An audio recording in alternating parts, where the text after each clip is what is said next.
I'd like to take a moment to share with you a very good conversation that I had with, of course, a client of mine. And it was a powerful conversation.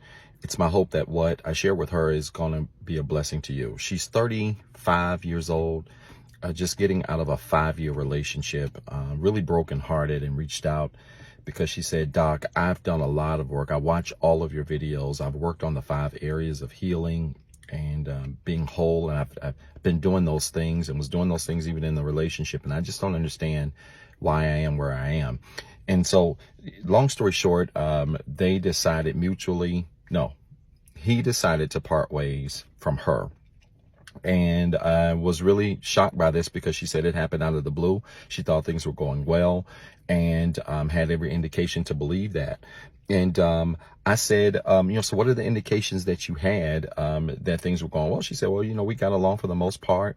Things were great with us in just about every aspect of the relationship. But just out of the blue, he decided to end it. And, she really began to break down on the call.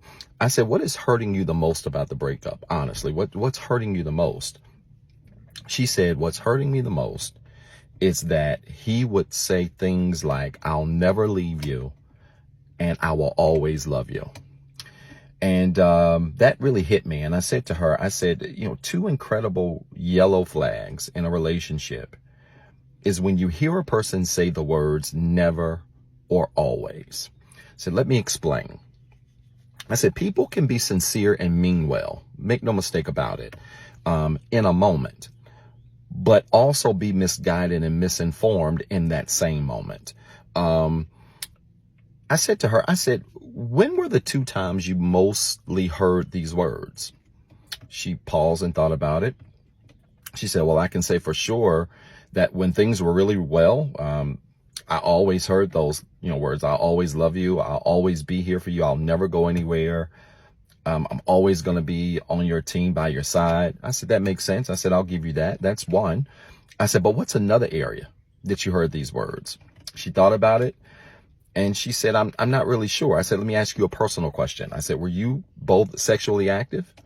She said, yes.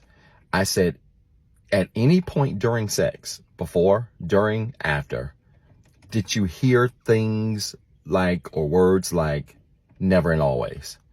She started laughing. She was crying. It was real weird at first. Sweet lady. She went from laughing or crying to laughing and said, Doc, yeah, I definitely heard it during and after. I said, I'm not asking you this to make you uncomfortable. But what I am saying to you is this. Pillow talk is not for the broken. And let me explain. The reason why pillow talk is not for the broken is because when people are in that moment, they may be sincere or mean well, but they are often misguided and misinformed. I said, what are the 5 areas of being healed or whole? Again, she said mental, emotional, spiritual, physical, financial. I said, great. You've watched my videos. You know this clearly. I said, let's take physical and financial off the table and let's deal with mental, emotional, and spiritual. When a person is sincere in a moment and means well in a moment, but they are not emotionally grounded and have some type of spiritual groundedness about them, they will allow a moment to be bigger than the words. They will allow a moment to actually cause them to say things that might feel good in a moment, but they really don't have the mental, the emotional, and the spiritual foundation to support what they say. I said to her, I can't remember the last time I said never or always to anybody and I never honored it. I said, I'm not saying this to brag, but I'm saying this to say that when you are healed and whole, you have the foundation to support words like never and always.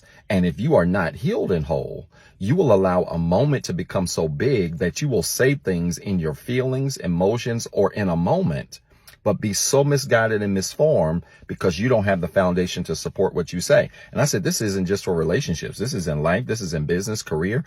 I said, it's nothing for me. I've walked in new jobs, and told my staff from day one, I'm here for a good time, not a long time, because I'm healed enough and whole enough to recognize that you don't make promises that you can't support. Again, I said to her, the conversation is not to criticize your ex for what he said. I'm sure he felt that in the moment. But let this be a lesson to you that the reason why you feel the pain you feel is because you are healed and because you are whole. And you recognize that when we are healed and whole and we say words like always and never, we ain't just saying it. We're saying it because we have mentally, emotionally, and spiritually done the work. And we have the foundation to be able to support those words and not allow a moment to become greater than how we really feel. I hope this made sense. If it did, type church in the comments with 3 R's.